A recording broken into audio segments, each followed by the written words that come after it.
Look at my pedo leaf. This is my pedo leaf. Laki-laki na oh. Ang tangkad pa sa akin.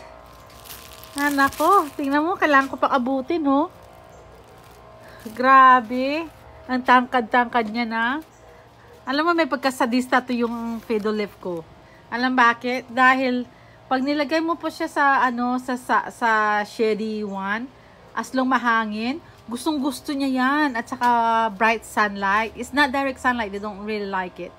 Pero dito gustong-gusto niya. Kaya alam ko, kailangan ko siya ibalik dito para mag-ano naman yung dahon niya. Kaya ngayon, tingnan mo ho, talagang blooming na blooming talaga siya.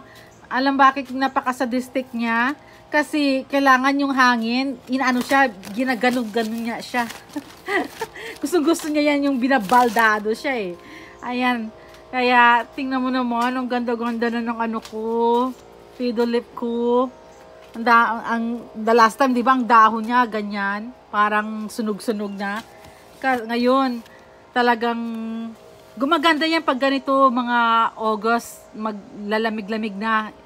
Yan, doon siya gumaganda. Kaya, tingnan mo naman, ang laki na ng pedo leaf ko. Simula nang nilagay ko na rin siya sa malaking paso. The more na ilagay mo siya sa malaking paso, kailangan din na, dahil lagyan mo ng tubig. They like that water. They like that spring water too. So, yan ang maganda sa pedo leaf. Kaya, ang lalaki na ng ko. Mga halaman ko.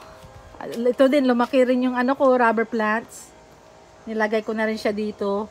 Kasi, pag nilagay mo siya sa direct sunlight, nasusunog yung dahon. Katulad nung isa kong rubber plants na malaking-malaki na rin siya.